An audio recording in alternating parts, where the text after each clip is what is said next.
Hari ini kita ngedengerin lagi berita artis ketangkap karena narkoba. Kali ini artisnya itu betul-betul artis yang terkenal sekali, keluarga konglomerat salah satu yang terkaya di Indonesia. Nah, gue sebenarnya udah lama banget pengen ngebahas mengenai bagaimana pendapat gue tentang masalah narkoba ini. Oke, gue secara pribadi eh, sebagai seorang akademik ya, dan seperti juga banyak akademis lainnya di Indonesia ini, gue berpendapat bahwa narkoba itu harus diregulasi, diatur, bukan dilarang, apalagi dipidanakan. Sangat-sangat tidak apa ya? Bagaimana seseorang ketika dia punya bisnis, punya pekerjaan atau punya keluarga, punya apapun, gara-gara narkoba dia ditangkap, masuk penjara atau direhabilitasi berbulan-bulan bahkan bertahun-tahun, dan semua karir dia tuh langsung hancur gitu loh, hanya gara-gara itu. Padahal eh, narkoba itu sama sekali, menurut gue pribadi ya, ini menurut pendapat gue pribadi, tidak merugikan orang lain secara langsung. Tidak merugikan orang lain secara langsung gitu loh. Ketika gue pakai narkoba sama seperti ketika gue pakai rokok gitu. Ketika gue merokok, gue tidak merugikan orang lain secara langsung.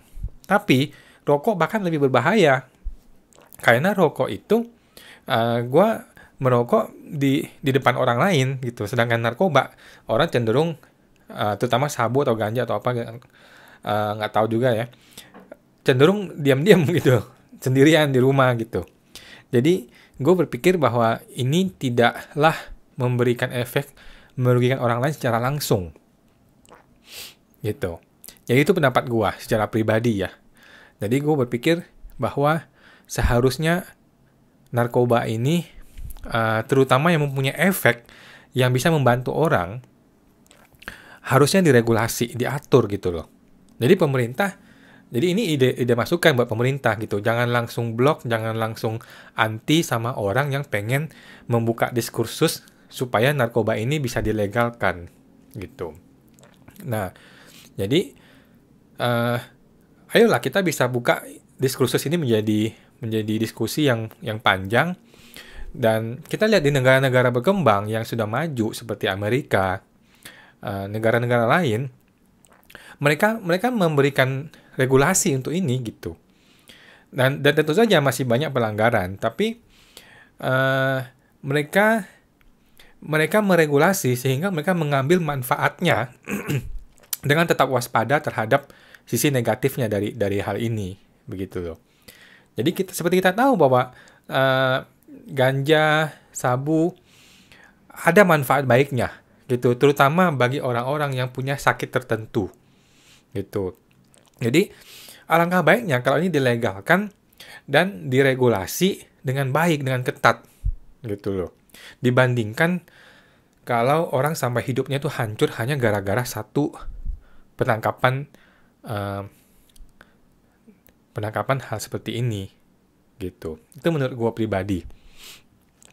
Dan by the way, gue tidak pakai narkoba.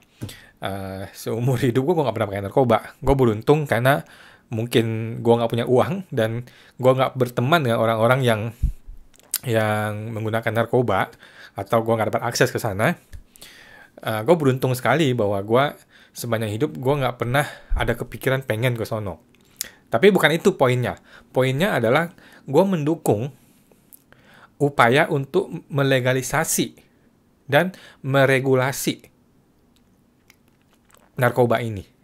Bagaimana diregulasi supaya manfaatnya bisa diambil dengan baik tanpa dengan tetap waspada terhadap sisi negatifnya, gitu loh. Dan kita bisa studi banding ke negara-negara lain, ke negara Amerika, ke negara-negara maju yang sudah melegalkan. Kenapa mereka bisa melegalkan? Apa studinya? Apa studi akademisnya? Pasti ada dong. Nggak mungkin mereka sembarangan bikin aturan seperti itu yang kalau belum diregulasi dengan baik, belum ditinjau secara akademisnya dengan baik begitu loh. Gitu. Jadi gue sedih banget di Indonesia, di negara tercinta kita, sudah tahun 2021 kita masih menutup mata terhadap uh, upaya untuk meregulasi ganja atau narkoba, hal seperti ini gitu. Nah, gue sedih karena hal seperti ini bisa menyebabkan karir satu orang itu hancur lebur, berantakan gara-gara kejadian ini gitu. Sama seperti beberapa minggu yang lalu, ada artis yang penyanyi yang lagunya gue juga suka, dan gue yakin banyak orang Indonesia suka dengan lagu-lagunya. Dia pakai ganja, pakai sabu gitu ya, sendirian di studionya, nggak merugikan orang lain gitu. Dia tidak harmful, dia tidak merusak orang lain, tidak menjahatin orang lain, tapi ditangkap dan akhirnya sampai sekarang nggak tahu kasusnya apakah pidana atau akhirnya bagaimana gitu. Dan ini nggak ada orang, gue nggak tahu apa ada nggak ya, nggak ada orang di Indonesia yang betul-betul maju secara hukum gitu loh, yang betul-betul maju secara hukum dan diperjuangkan secara akademis gitu. Gue pernah dengar ada orang yang memperjuangkan legalisasi ganja, tapi sejauh ini kajian ilmiahnya, kajian akademisnya kayaknya belum terlalu rame ya. Dan negara kayaknya tidak mau membuka diskursus ini gitu. Negara kayaknya tidak, pemerintah kayaknya ini, pendapat pribadi ini ya, kayaknya setahu yang gue tahu, tidak membuka peluang untuk revisi undang-undang ini gitu loh. Padahal ini adalah kesempatan yang baik. Kalau orang bisa mengambil manfaat dari narkoba ini dengan tetap waspada terhadap potensi-potensi negatifnya, gue rasa banyak orang akan terbantu. Kita tahu bahwa katanya narkoba bisa membantu orang yang stres. Gue sendiri mengalami banyak sekali masalah-masalah psikologi, masalah depresi dalam hidup gue. Gue nggak pernah pakai narkoba, tapi gue sering mendengar, dan kita sering mendengar bahwa narkoba ini ada manfaat untuk orang-orang yang mengalami masalah-masalah, terutama stres dan mentalitas gitu ya. Nah, jadi alangkah baiknya digarap ini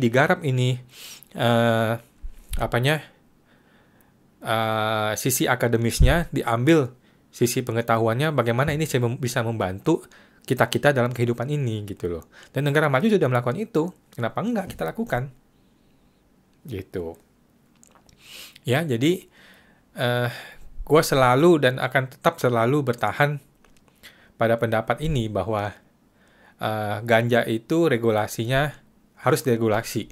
Narkoba itu ada di sekitar kita daripada orang sembunyi-sembunyi akhirnya ketangkap dan jadi pidana dan hidupnya hancur gara-gara itu, mending diregulasi. Mending pemerintah membangun kajian akademis bagaimana meregulasi ini gitu loh. Dan gue yakin banyak orang yang akan setuju. Dibuka aja ke masyarakat. Gue yakin banyak sekali orang akan setuju gitu. Itu satu hal ya dari sisi pemerintah. Ya dari sisi kita ya, dari sisi masyarakat, selama ini masih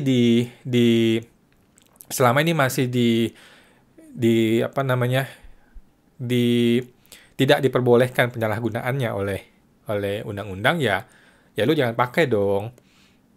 Gimana sih? Kalau lu stres gitu ya, atau lu mengalami depresi gitu, lu bisa datang ke psikolog, lu bisa datang ke psikiater, lu bisa datang ke hipnoterapis. Ada banyak sekali profesi seperti ini yang bisa membantu kita dalam menyelesaikan masalah-masalah depresi ataupun psikologis kita gitu. Ada banyak. Sayangnya lagi di Indonesia profesi-profesi seperti ini belum terlalu dihargai, belum terlalu berkembang gitu. Padahal di negara maju itu psikolog itu ada di mana-mana. Dan orang tuh sangat-sangat menghargai profesi ini karena bisa membantu banyak orang gitu. Di Indonesia ini kalau stres ya udah cari pelarian. Salah satunya narkoba gitu. Ya gue berharap akan ada masanya, mudah-mudahan nggak lama lagi, di mana Indonesia ini akan ikut dalam upaya untuk mempelajari bagaimana memanfaatkan narkoba ini instead of terus-menerus memaksakan untuk mempidanakan masalah ini gitu loh. Nah, itu pendapat pribadi gua. Mudah-mudahan didengar sama negara, didengar sama pemerintah, bahwa nggak worth it di zaman pandemi ini, nggak worth it orang ditangkap terus dipidana dan seluruh karir dia hancur lebur. Sama sekali nggak worth it. Apalagi gue dengar ada supir ketangkap, supir dia punya istri, punya anak, aduh, dia punya keluarga. Gue nggak kebayang bagaimana keluarganya itu posisinya sekarang ini gitu loh. Udahlah COVID, kerjaan susah, bisnis susah, kepala keluarga mesti ditangkap dan dipidana untuk masalah narkoba seperti ini. Which is dia sama sekali tidak merugikan orang lain secara langsung gitu. Ya itu pendapat pribadi gue. Mudah-mudahan ini bisa jadi diskursus yang lebih akademis ke depannya ya. Mohon maaf kalau ada yang salah ngomong. Mohon maaf dulu nih disclaimer ya.